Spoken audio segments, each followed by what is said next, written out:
Hi viewers, গৃহপালিত পশুপাখি animal and pets এর পক্ষ থেকে সকলকে স্বাগত জানাই আজকের এই ভিডিওটি দেখার জন্য। প্রিয় দর্শক, আজকে আলোচনা থাকবে গাভী গরুর উলান প্রদাহ নিয়ে বা উলান ফুলে শক্ত হয়ে গেলে কি চিকিৎসা দিতে হয় এবং কি মেডিসিনে তাড়াতাড়ি গাভী সুস্থ হবে সেই বিষয়ে আলোচনা করব। তো এই যে একটা গাভী দেখতে পাচ্ছেন, এটার উলান কিন্তু আপনার কিছুদিন আগে একটা সাইড শক্ত হয়ে গেছিল। মানে আগের দিন বিকেলে দহন করছি ভালো, পরের দিন সকালে যখন গাভী দহন করতে আসছি দেখলাম যে একটা উলান ফুলে শক্ত হয়ে গেছে এবং 1-2 ফুটা দুধ মাত্র মানে আসে টান দিলে বান দিয়ে। তো তারপর কি চিকিৎসা দিলাম সেই বিষয়ে আলোচনা করব। তো গাভীর সবচেয়ে বড় একটি কমন সমস্যা হচ্ছে যে উলান ফুলে শক্ত হয়ে যাওয়া। তো যেই গাভীগুলি অনেক দুধ দেয় সেই গাভীগুলি কিন্তু আপনার এই সমস্যাটা প্রায় দেখা যায় বিভিন্ন খামারে, এটি একটি কমন সমস্যা। আর এই সমস্যাটা হইলে কিন্তু যদি ঠিক মতন চিকিৎসা না দেওয়া হয় তাহলে কিন্তু গাভীর এই বান দিয়ে দুধ আসবে না। তো একটি গাভী যদি আপনার 2-3 লাখ 5 লাখ 4 লক্ষ টাকা দিয়ে কিনেন, তো এই উলানের শক্ত হয়ে যাওয়ার কারণে যদি এই গাভীটা কিন্তু আপনি কাঙ্ক্ষিত দুধ পাবেন না, এমনকি গাভী মারাও যেতে পারে। তো এই গাভীটা যদি কসাইয়ের কাছে বিক্রি করা হয় তাহলে কিন্তু প্রচুর লস হয়। তো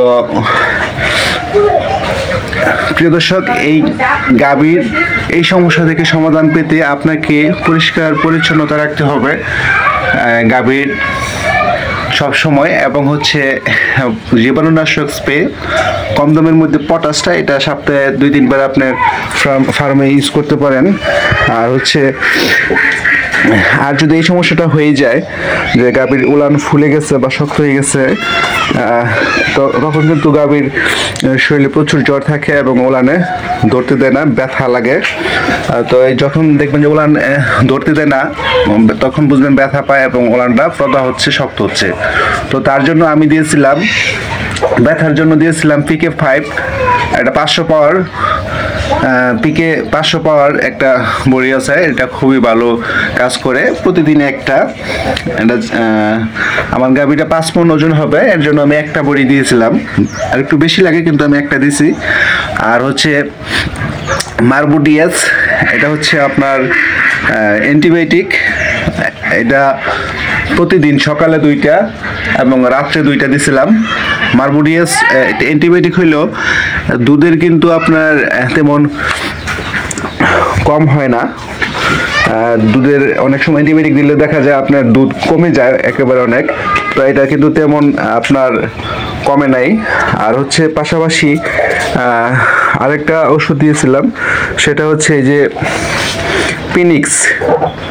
তো এই পিনিক্স ওষুধটা এটা প্রথম দিন আপনি দিবেন, পুরা বোতলটা একসাথে দিতে হবে, মানে পুরা বোতলে যতটুকু পাউডার থাকে একসাথে দিয়ে দিবেন বড় গাভী থাকলে, মানে 5 মণের বাইরে ওভার হইলে। আর পরের দিন থেকে আপনি দিবেন এটা অর্ধেক, সকালে অর্ধেক এবং রাত্রে অর্ধেক। এই পিনিক্স ওষুধটা খুবই ভালো কাজ করে। তো আপনারা এই ওষুধগুলি দিতে পারবেন, মারবুডিয়াস অ্যান্টিবায়োটিক সকালে 2টা এবং রাত্রে 2টা। আর হচ্ছে পিনিক্স ওষুধটা সকালে অর্ধেক রাত্রে অর্ধেক। আর প্রথম দিন পিনিক্স ওষুধটা দিবেন, পুরো একটা কোটা দিবেন এরকম বড় গাভী যদি থাকে। তো প্রিয় দর্শক, আপনারা অবশ্যই যাদের গাভী অনেক দুধ দেয় বা কম দুধ দিলেও যদি আপনার জীবাণু থাকে সেক্ষেত্রে কিন্তু এই সমস্যাটা হয়ে থাকে। তো প্রিয় দর্শক, আর গরুকে নিয়মিত পরিষ্কার পরিচ্ছন্নতা রাখবেন। আর যখন এই সমস্যাটা হয় তখন কিন্তু দানাদার খাবার আগে যা দিতেন তার 3-এর 1 দিতে হবে। কারণ হচ্ছে আপনি যদি এই গাভীর উলানের সমস্যা হচ্ছে উলান প্রদাহ বা শক্ত, তখন কিন্তু আপনি যদি পর্যাপ্ত দানাদার খাবার দেন তাহলে কিন্তু গাভীর উলানটা ভালো হইতে সমস্যা হবে।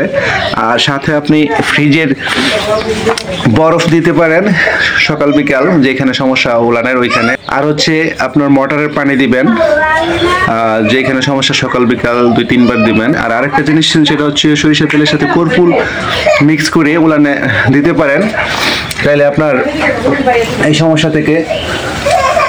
সমস্যার জন্য যে ব্যথাটা হয়, কর্পূরে কিন্তু ব্যথাটা কমায়। তো প্রিয় দর্শক ভালো থাকবেন এবং আমার এই ইউটিউব চ্যানেলটা সাবস্ক্রাইব করে রাখবেন নতুন নতুন ভিডিও সবার আগে পেতে।